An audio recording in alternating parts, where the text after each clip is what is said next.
All right, buckle up, because we're about to take a ride back in time. Not 100 years, not 1,000. We're talking over 5,000 years into the past, to a world so different from ours that it almost sounds like science fiction. But here's the wild thing. It wasn't fiction. It was real. It was loud. It was messy. It was gloriously alive. And it was the very first time human beings looked around and said, "You know what? Let's build a city." Yeah, you heard that right. The very first cities on Earth didn't start in Greece. They didn't start in Rome. They started in a flat, dusty, sun-scorched strip of land wedged between two rivers, the Tigris and the Euphrates, in what is today the southern part of Iraq. The ancient Greeks called it Mesopotamia, which basically means the land between the rivers. But the people who actually lived there had their own name for their world. They called it Sumer. And the cities they built, Uruk, and Eridu, those weren't just settlements. Those were the original blueprints for every city that has ever existed since. So what was it actually like to live there? What did those streets smell like? What did people eat for breakfast? What did they gossip about? What kept them up at night? Well, pull up a seat, because we're about to find out. Let's start with something that might blow your mind right off the bat. When most people think about ancient civilizations, they picture isolated tribes barely scraping by, scratching at the dirt, just trying not to starve. But the Sumerians? Oh no. These folks were playing a completely different game.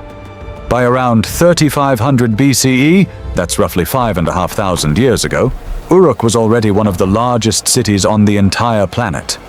Some estimates put its population at anywhere between 50,000 and 80,000 people in a single city. 5,000 years ago. Does that give you chills? Because honestly, it should. We're talking about a full-blown metropolis at a time when most of the rest of the world was still figuring out how to plant crops in a straight line. Uruk wasn't just big. It was organized. It had walls, massive defensive walls stretching for miles, so impressive that ancient tradition credited their construction to the legendary king Gilgamesh himself. The walls were real, and the city they protected was unlike anything the world had ever seen. Now picture this. You're walking through the streets of Uruk around 3200 BCE. The sun is already brutal by mid-morning, beating down on mud brick buildings packed so tightly together, you could barely stretch your arms out. The air carries the smell of baking bread, animal dung, fish from the river markets, and the sharp tang of fermented date wine drifting out of a nearby tavern. Donkeys clip-clop past you, loaded down with sacks of barley. A group of women argue cheerfully outside a textile workshop. A coppersmith hammers away at something down the alley. Everything is happening all at once, and smack in the middle of all this beautiful chaos, rising above the rooftops like something out of a fever dream, is the ziggurat. A massive stepped temple tower dedicated to the goddess Inanna, goddess of love, desire, war, and grain. The beating heart of Uruk itself. What do you reckon it felt like to stand at the base of that thing and look up? Like something bigger than yourself was staring right back at you. That kind of feeling, the kind that makes the hair on your arms stand up. That's exactly what those architects were going for. But let's get down to the nitty-gritty, because the real story of Sumer isn't just the kings and the temples, it's the ordinary people, the farmers, the merchants, the scribes, the bakers, the priests, the ones who woke up every morning, had their bread and beer. Yeah, beer for breakfast, we'll absolutely get to that. And went about the business of keeping civilization alive. Most Sumerians were farmers. Agriculture was the backbone of the whole operation.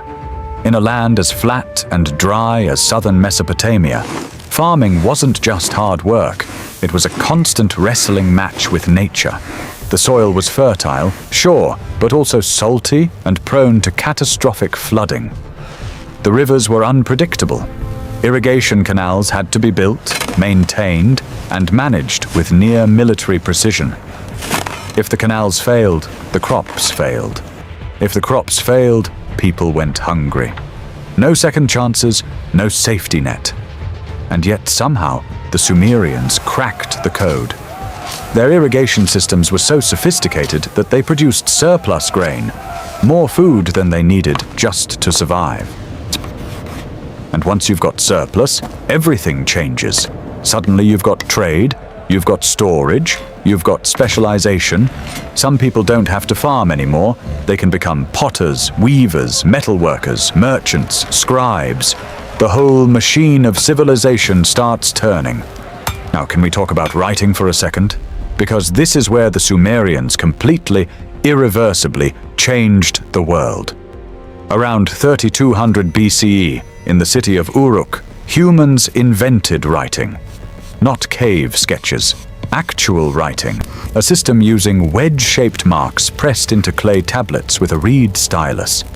Cuneiform, it's called. And it started for the most unglamorous reason imaginable. Accounting. That's right. The very first written records in human history are basically receipts. So many jars of barley received, so many sheep delivered. Pure bureaucracy. Does that crack you up? Because it kind of should. 5,000 years later, we're still drowning in paperwork. Some things never change, right? But writing quickly became so much more. Within a few centuries, the Sumerians were composing hymns, prayers, legal codes, medical texts, and full-blown literature. The Epic of Gilgamesh, considered by many scholars to be the oldest piece of literature in human history, came straight out of this tradition. A story about a king who loses his best friend, faces his own mortality, and goes on an impossible quest for eternal life. Sound familiar? The human experience hasn't changed as much as we like to think. Now let's look at the three cities themselves. Because Uruk, Ur, and Eridu were each their own kind of extraordinary. Eridu. This one messes with your head. According to ancient Sumerian tradition, Eridu was the very first city ever built. The Sumerian King List, a clay tablet document recording the dynasties of ancient Mesopotamia, begins with a line that has haunted historians for generations. After the kingship descended from heaven, the kingship was in Eridu. After the kingship descended from heaven, like the whole thing was literally a gift from the gods. Archaeological excavations at ancient Eridu have revealed layers of occupation going back to around 5400 BCE, nearly 7,500 years ago. At that depth, researchers found the remains of a tiny temple, barely more than a single room, with an offering table and a niche for a divine statue. But here's the thing that gives archaeologists goosebumps. That room kept getting rebuilt, over and over again, on the same spot, each time a little bigger and more elaborate. 18 layers of temple, one on top of the other, spanning thousands of years, as if generation after generation kept returning to the same sacred place, honoring the same sacred memory, refusing to let it go. If that doesn't put a lump in your throat, honestly, check your pulse. Then there's Ur. If Eridu is the mystical grandmother of Sumerian cities, Ur is the rock star. Situated near the mouth of the Euphrates, Ur was one of the most powerful and prosperous cities of the ancient world. A major port, a major religious center, and at various points the capital of an empire stretching across much of Mesopotamia. What Ur is most famous for is the Royal Cemetery, excavated in the 1920s and 30s by British archaeologist Leonard Woolley. The finds were staggering. Gold helmets, lyres decorated with lapis lazuli, exquisitely crafted jewelry, game boards inlaid with shell and carnelian. The famous Standard of Ur, a box covered in mosaic scenes depicting war and peacetime celebration. But alongside all that beauty, Woolley found something that sent a chill down every spine on sight. The royal graves weren't just filled with objects, they were filled with people. Dozens of attendants, soldiers, and musicians, all laid out in neat rows, apparently having accompanied their rulers into the afterlife. Whether that was truly voluntary or not remains one of the great unresolved mysteries of Sumerian archaeology. And honestly, I'm not sure we want to know the answer. let's step away from the tombs and get back to street level. Back to ordinary people living ordinary lives in extraordinary places. What did a regular Sumerian home look like? Well, it depended on your silver, naturally. Wealthy merchants and temple officials lived in multi-room homes built around a central courtyard, mud brick walls. Yes, but thick ones, which kept interiors cool in summer and warm during bitter Mesopotamian winters. Rooftop terraces were common, used for sleeping on hot nights and drying food. Some homes had their own private shrines, small niches with clay figurines of household gods. The ancient world's version of keeping a lucky charm close. For working-class folks, laborers, small farmers, craftspeople, things were more modest. A few rooms, a hearth, enough space to sleep, eat, and store your tools. Not glamorous, but not desperate either. And community was everything. Neighborhoods in Sumerian cities were tight-knit. People knew their neighbors, relied on their neighbors, celebrated with their neighbors. The New Year festival, called the Akitu, lasted 12 days and involved street processions, feasting, music, theatrical reenactments of mythological stories, and rituals to ensure the fertility of the land. 12 days of celebration. Your fields are resting, your boss can't bother you, and you're out in the streets eating roasted lamb and listening to a lyre player. Not too shabby, yeah? Now, the beer. We promised and we deliver. Beer in ancient Sumer wasn't just a drink. It was a food group, a cultural institution, practically a form of currency. The Sumerians brewed a thick, nutritious barley beer consumed through reed straws to filter out the sediment. Workers at temples and on construction projects were paid partly in beer rations. Administrative records detail exactly how much beer different categories of workers received per day, and virtually everyone got some. There was even a goddess of beer. Her name was Ninkasi, and the hymn to Ninkasi, one of the oldest written poems in existence, is essentially a love letter to the brewing process. It describes in gorgeous poetic detail exactly how to make Sumerian beer. Scholars have used this hymn to try to recreate the original recipe. And by all accounts, it was actually pretty decent. Look, if an ancient civilization had a patron goddess of beer and left behind detailed brewing instructions, they clearly had their priorities straight. You can't argue with that. Food beyond beer was actually quite varied. Barley porridge, flatbreads, date cakes, roasted grain. Fish from the rivers, carp, catfish, eel, were a crucial protein source. Dates were everywhere. The date palm was Mesopotamia's miracle tree. Its fruit eaten fresh and dried, its sap fermented into wine, its fronds used for weaving, its wood used in construction. An all-in-one survival package from nature itself. Meat was a luxury, but not impossible. Sheep, goats, and pigs were the most common livestock. The wealthy dined on elaborate stews seasoned with garlic, onion, and herbs, and sweets made from honey and dates. And here's something that might genuinely surprise you. The Sumerians had taverns. Real taverns. Establishments where people drank, ate, played games, and socialized. One of the oldest legal codes we have from ancient Mesopotamia includes rules about tavern keepers. Fair pricing, not serving troublemakers. What to do if someone tries to skip out on their tab. 5,000 years ago, people were already trying to dine and dash. Honestly, some things are just wired into our DNA. Now, the social structure, because this is where things get genuinely fascinating.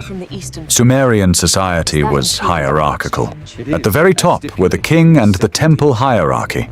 High priests and priestesses who managed the city's vast economic and spiritual resources.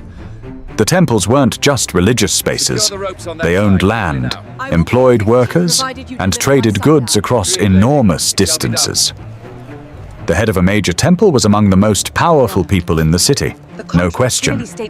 Below the priestly class were free citizens, merchants, craftspeople, independent farmers. These folks had real rights. They could own property, enter contracts, testify in legal proceedings.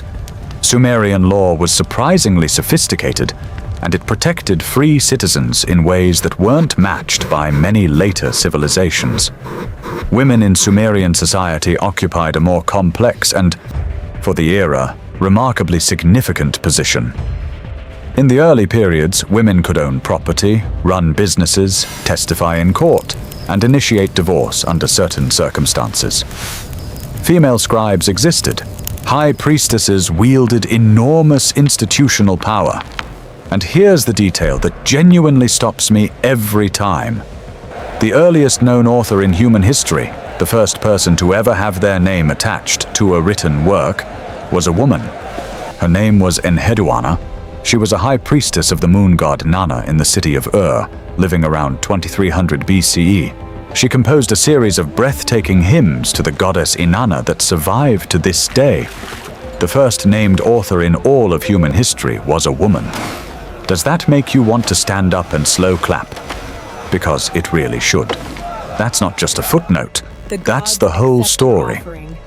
You cannot understand daily life in Sumer without understanding the role of the gods. The divine wasn't separate from everyday life in ancient Mesopotamia. It was woven into everything, into the rising of the sun, the flooding of the rivers, the success of a trade deal, the health of a newborn child. The Sumerians believed the gods had created human beings to serve them, to work the land, build the temples, make the offerings. But the relationship wasn't purely one of servitude and fear. It was more like a negotiation. You honored the gods, kept the rituals, made your offerings, and in return, the gods protected your city, made your fields fertile, guided your rulers. When things went wrong, floods, disease, enemy attack, it was understood as a sign that the divine balance had been disrupted. Maybe someone neglected a ritual. Maybe the king had acted unjustly. The response was always to figure out what had gone wrong and make it right. Personal religion was deeply intimate. Most households had their own personal gods, minor divine beings acting as individual guardians and intercessors. You prayed to your personal god every day. You kept their figurine on your household shrine. You asked them to put in a good word with the bigger powers when you needed something. And archaeologists have found thousands of small clay figurines buried in the foundations of Sumerian homes, placed there when the house was first built, as blessings for the family who would live inside.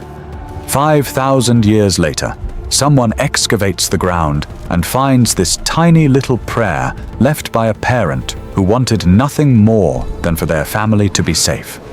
Some things really, truly don't change. Let's zoom out and think about what connected all these cities. Trade was the lifeblood of the whole network. And here was the geographical challenge. Southern Mesopotamia had almost no natural resources beyond soil, water, and reeds. No stone, no timber, no metal ores. So how do you build a civilization without raw materials? You trade for them. Aggressively, creatively, brilliantly. Sumerian merchants traveled enormous distances, overland by donkey caravan, by sea in reed boats sealed with bitumen, to get what they needed. Timber from Lebanon, copper and tin from Anatolia, lapis lazuli from the mines of Afghanistan, carnelian from the Indus Valley in what is today Pakistan. Hold on, does that last one register? The Sumerians were trading with the Indus Valley civilization, people living on the other side of the known world, 5,000 years ago. Their merchant network stretched from the Mediterranean to South Asia. This wasn't a local economy. This was ancient globalization. And what did they send in return? Grain, textiles, finished goods, the agricultural surplus of the Mesopotamian floodplain, transformed by Sumerian craftspeople into products the rest of the world actually wanted. The history of Sumer is also, in part, a history of city-states fighting each other. Uruk against Ur against Lagash, Lagash against Umma. On and on across centuries. The reasons ranged from petty, a dispute over an irrigation canal, to genuinely consequential fights for regional dominance. The Sumerian king list tracks these power shifts with the deadpan tone of a sports scoreboard. Kish was defeated in battle. The kingship was carried to Uruk. But even amid all that rivalry, there was a deep cultural unity across the Sumerian city-states. Same language, same gods, or close enough. Same writing system, same literary traditions, same myths about creation and the Great Flood. When a Sumerian from Uruk traveled to Ur, they would have felt, in a fundamental way, at home. That shared identity, that sense of being Sumerian, was one of the civilization's greatest achievements. Not just the ziggurats or the canals or the writing system, the feeling of belonging to something that stretched beyond your own city walls. Before we close, I want to spend a moment on something often overlooked when we talk about ancient Sumer. We focus on the monuments, the temples, the wars. But the real magic is the small stuff, the everyday human stuff, like the Sumerian proverbs. We have actual written proverbs from ancient Sumer, pressed into clay tablets and preserved to this day. Things like, "A sweet word is everybody's friend," or "You can have a lord, you can have a king, but the man to really fear is the tax collector." 5,000 years ago, already complaining about taxes. I mean, that's beautiful. That's the most relatable thing I've ever heard from the ancient world. Or consider the love poetry. Ancient Sumerian love poems, some addressed to real people, some connected to religious rituals honoring the sacred marriage of the gods, are among the most tender pieces of writing from any era. Lines describing longing, desire, and reunion that feel completely modern. You read them and forget for a moment that they were pressed into clay by someone who lived before the pyramids of Giza were built. Human beings in love, 5,000 years ago, worrying about their taxes, complaining about bad neighbors, celebrating good harvests, praying for their children, getting a little too enthusiastic at the tavern, dreaming of adventure, fearing the unknown, just like us. Eridu, Uruk, 3 cities. 3 beating hearts of the world's very first urban civilization. Eridu, the sacred mother, the city where civilization first touched the earth. The glittering powerhouse, the cultural giant, the city of extraordinary treasures and haunting mysteries. Uruk, the colossus, the template, the place where writing was born, and the idea of what a city could truly be was first fully realized. They rose from the mud and the water and the burning sun.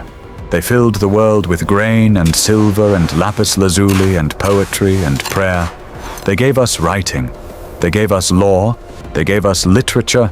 They gave us the city itself. And then, slowly, over millennia, they faded. The rivers shifted. The soil grew saltier. The trade routes changed. The ziggurat of Ur crumbled under the weight of centuries. The streets of Uruk filled with sand. The sacred ground of Eridu was swallowed by the desert. But not forgotten. Because everything they built, every idea, every institution, every story, flowed forward through time like water through a canal. Through Babylon, through Persia, through Greece, through Rome, all the way to right here, right now. The next time you sign your name to a document, think of the Sumerian scribes pressing reeds into wet clay. The next time you pay a bill, think of those first accounting tablets from Uruk. The next time you read a story, think of Enheduanna writing her hymns by lamplight in the temple of Ur. The next time you sit with friends and raise a glass, think of those reed straws dipped into a jar of ancient barley beer. They were the first. And in ways we don't always notice, they are still with us. That's the story of life in the cities of ancient Sumer, a world of mud and gold, of barley and lapis lazuli, of gods and grain, and the unstoppable human drive to build something that lasts. They looked at a flat, flood-prone, resource-poor river delta and said, "We can work with this." And they built the world. If this journey through ancient Sumer gave you that electric feeling, that sense of connection across 5,000 years, share it with someone who needs their mind blown today. Drop your thoughts in the comments. What gets you the most about these people? Is it the beer, the love poetry, the tax complaints? Is it Enheduanna, the world's first named author? Let me know. Until next time, keep asking the big questions. Keep digging into the past. Because history, real history, is never boring. It's just waiting to be found.